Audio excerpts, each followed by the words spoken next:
Let's bring into the discussion Michael Allen, formerly the National Security Council's senior director. Michael, thanks first of all for being with us. The Iranian leadership, such as what's left of it, seems to be very bold. They're making threats to the United States and France and other nations that are helping try to reopen the Strait of Hormuz. What do you make of that? Well, I do think that they believe that they have the upper hand on us. They have some newfound leverage, maybe even greater leverage than they had previously, which gets back to the fundamentals of what we're doing right now. I support what the president is doing on the blockade, but I think that's a slow burn, longer fuse effort to put pressure on Iran so that they might make meaningful compromises. I think in the meantime, we really need to put back on what President Trump did last week, which was an operation that could help escort certain tankers and other commercial vessels through the Straits of Hormuz. I think that's the best way to directly cancel out this leverage that the Iranians have, and finally, I hope, get into a situation where we can have meaningful discussions about a settlement. The escorting of those ships, you said get back to it. It didn't seem to last very long. Why not? That's a good question. There are news reports, of course, that said the Saudis were upset with the United States for acting like that when there was a retaliation from the Iranians, that we thought it was trivial.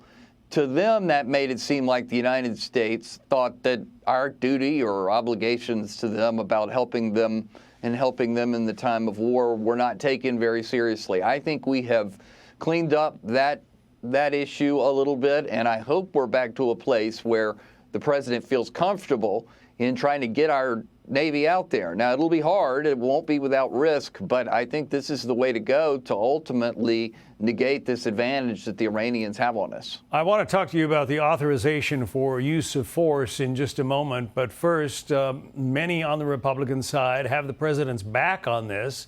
Here's Senator Pete Ricketts of Nebraska. Iran's told us they've got enough nuclear material for 10 bombs. They've demonstrated they've got a missile that can reach Paris or London, which means they're not far away from having one that can reach the United States. This is a very dangerous regime, and so we've got to take steps to curb them. So the feeling is there, at least among Republicans, that this action against Iran has to continue until they surrender, basically. I think that's right, and I think the president knows that as well. I know that he's, interested in preparing for the big summit with the Chinese coming up this week. I know the president is taking this very, very seriously, and I believe we can, of course, hold out for a long period of time until we get the straits open. But, we've got to do some of the heavy lifting, and hopefully our allies can come in and help us, if not in the middle of this, then towards the end, to take on some of the burden of making sure that the straits remain open so that we might be able to get shipping and the economies of the world back moving again. I want to take viewers to the other side of the aisle. This is Senator Jack Reed of Rhode Island, with his thoughts on where we are in this standoff over the Iran war. Listen. Well, long term, I hope it comes together, frankly, because it's in the interest of the United States and of the whole world. But we're in a situation now that in order to negotiate an agreement, we have to give something to get something.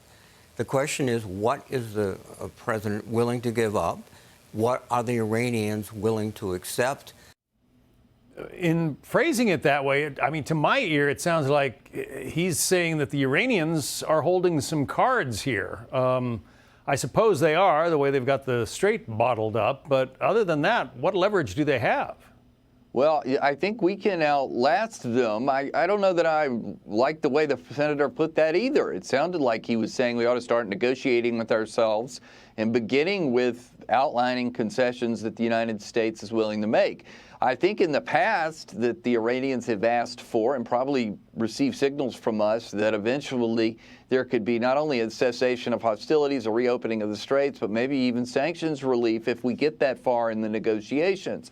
But not until Iran is serious about really opening the strait and takes more seriously our diplomatic initiative. And so far, right where we started, Iran seems rather cocky about it all, and I think that's why we've got to hang in there.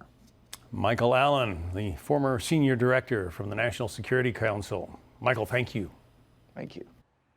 Be sure to like and subscribe for all the Fox News latest on YouTube and catch full shows streaming now on Fox One.